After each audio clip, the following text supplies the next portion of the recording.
Increasing numbers of COVID cases in China have put India on alert. The government has now approved the use of nasal vaccines as a booster shot. It is set to be available from Friday.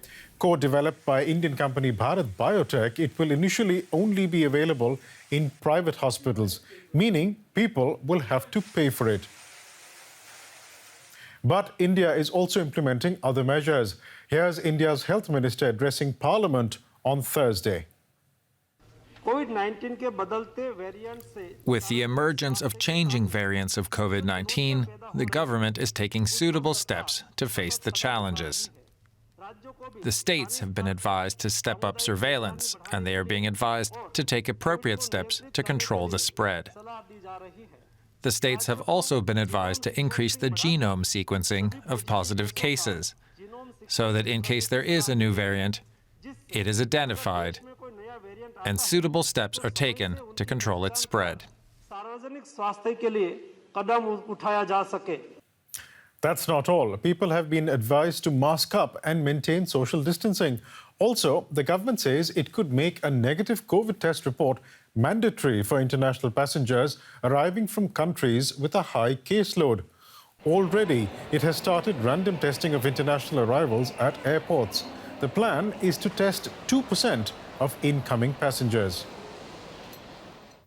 For more, I'm joined from Delhi by DW correspondent Manira Chaudhary. Manira, the government appears to be on point. A number of quick decisions in the past few days. Well, yes, Biresh, both the government and the people are concerned when it comes to the news of spread of rapid infection coming from China. Both the Prime Minister and the Health Minister have been conducting several meetings to assess the COVID situation in the country. The Prime Minister has asked officials to ramp up surveillance measures. The Health Minister has told the Parliament that they will be conducting random testing of people, international travelers at several international airports to see if there's any infection or any variant coming in. So decisions are definitely being taken.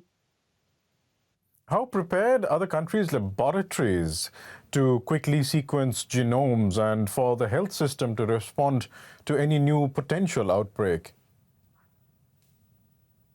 Well, Biresh, post the second wave, several decisions were taken to improve the healthcare infrastructure of the country because there were allegations of the government not doing enough or not doing anything. So several decisions were taken at that time, including the decision regarding the laboratories.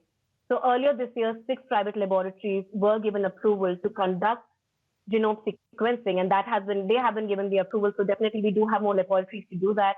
Both the Prime Minister and the Health Minister have been asking the states and other officials to ramp up their capacity of genome sequencing. But a lot of experts in news reports are saying that India has ample capacity to do that.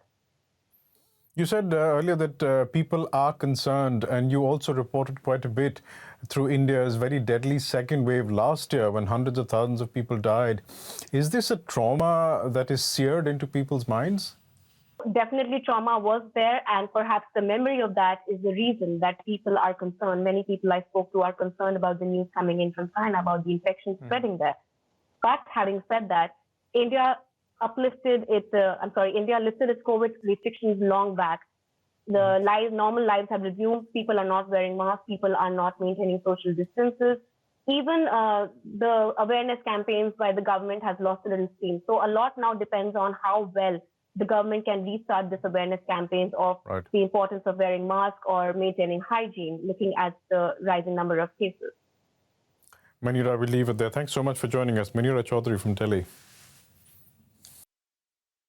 Now let's get the scientific view on this from Gautam Menon. He's a professor of biology at Ashoka University in Northern India and works on disease modeling as well.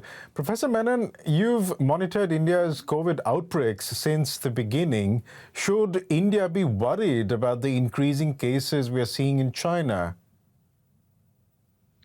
It should be worried for one reason and not worried for another. It should be worried because any rise in cases anywhere in the world is important because there's just more opportunities for the virus to change, to mutate into a more transmissible form.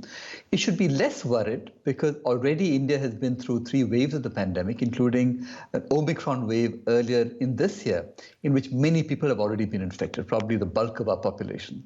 Much of our population is vaccinated and boosted. So overall, I would think that the risks of something runaway happening in India are really relatively low. Okay, let's pick about some of those points one by one, beginning with the Omicron variant, rather the Omicron subvariant BF7, which is apparently driving the surge in China. Now, this was sequenced in India back in July itself. Is it a very deadly subvariant? It doesn't seem to be very different from the regular Omicron variant. Remember that China has not seen any level of cases and infections that India did, for example. Already the Indian population is very well protected through a combination of an Omicron infection earlier in the year, even up to the middle of the year, as well as vaccinations. So most Indians at this time have some level of hybrid immunity towards the disease, which the Chinese lack completely. So what could happen in China could be very different. Our histories in terms of the disease are very different. Mm-hmm. You talked about the vaccinations. I think the figure is about more than 90% of the population has at least received 2 shots, but there's only about 27% of India's population that has received a 3rd booster shot. You do not think that that is a cause of concern? That is indeed a cause of concern. So one thing that the government should do is to increase booster availability and, in fact, booster uptake in the over 60 population, because it's known that the elderly are often most in danger of an adverse consequence of a COVID-19 infection. That they should do. They should also explore the new protein subunit vaccines that are now available to see if they might be alternative boosters that might provide better protection. So certainly increasing booster coverage should be a priority of the government, but otherwise I don't think we should unnecessarily panic at this stage. After those 2 shots were given, initially there was take-up of the booster shot, but then it sort of petered away once it became clear, as you said, Indians have some sort of an immunity having gone through so many waves of the virus, and people sort of slackened off, if I can say, trying to get that booster shot. Do you think that hesitancy, if I can call it that hesitancy is going to change now that the population sees what's happening in China and in other places? I think it will change, but I think the messaging around that should be more positive rather than negative, saying here's an additional means of protection, not that this is going to take over our world, it's going to be back to the early parts of 2021 when we underwent the devastating Delta wave. I don't think the situation is as dire as that because, as you said, there have been multiple rounds of Omicron infection. Most people have had 2 vaccine doses, but it is, I think, very sensible for the government at this point to press for increased uptake of the booster dose. The government has also asked people to mask up and maintain social distancing. This didn't really work previously, and we have festival season. We are, in fact, in festival season right now. Any reason to believe these instructions, directives, requests will work this time round? That's a very good question. I think people are fairly exhausted after about 2 years of listening to the government carefully on instructions about masking, a long period of lockdown, etc. So I think the sensible people will be sensible and they will recognize that this is a time to be cautious with the increase in cases. This is also a time when the flu season takes over across much of India. So from multiple points of view, not just COVID-19, it does make sense to avoid crowded spaces, to mask up, etc. I would prefer that enforcement is non-punitive rather than punitive regarding this. What we need is more public awareness in as many ways as possible regarding the sense of actually masking when you're in a public place, avoiding public spaces in general, avoiding large crowds, especially at this time. Now, we talked last year when India had faced its deadly 2nd wave of infections, that driven, of course, by the Delta variant. India was completely overwhelmed, medical facilities overwhelmed and swamped. Is India better prepared now? We're better prepared in some ways. I think oxygen availability will no longer be a concern at the moment. And we do have some experience now in dealing with a rapidly spreading infectious disease like COVID-19, respiratory disease like COVID-19. But I don't really think at the moment, there's nothing really that leads us to believe that we will have anything like the Delta wave as a consequence of the Chinese infections.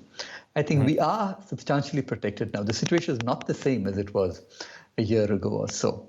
The situation has changed for the better in a sense, and that we are substantially protected against adverse consequences of another variant. Hopefully, it will not be very, very different from what we are seeing so far. Right. Sorry to interrupt you there. I wonder if I can ask you a specific question about genome sequencing, because this is what the government wants. The government wants early genome sequencing, and it's asked the states of India to ensure that this happens. Where is India with genome sequencing now? Are facilities there? Could any variant, dangerous subvariant, be detected in time? I think it could be, but I think that the issue there is more correlating the variant with the disease in a sense. And what you should watch out for is symptoms, is sort of more serious versions of the disease, and then try to correlate that with the variant that might be causing it. That's really the concern. It doesn't really matter if you have a mild infection that you don't detect. It matters much less. What matters is it likely to send you to hospital, to an ICU, to make you require oxygen and so on. That's where the connection between looking at the patient's clinical aspects with the sequence of the virus that's infecting them is important. We are roughly at the level of sequencing where we should be able to make this connection. What we need is more transparency, more availability of the data on a real-time basis, so that there are no delays in making these connections. I do want to talk to you about what you think about the government's performance here, because in the past 48 hours, we've seen a number of high-level meetings. We've had the health minister taking meetings. We've had the prime minister taking meetings.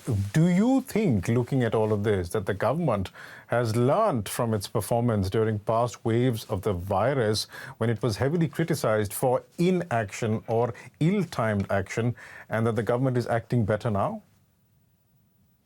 I think it certainly has made a difference. And I do like to, I'm pleasantly surprised to see this level of concern and attention being given.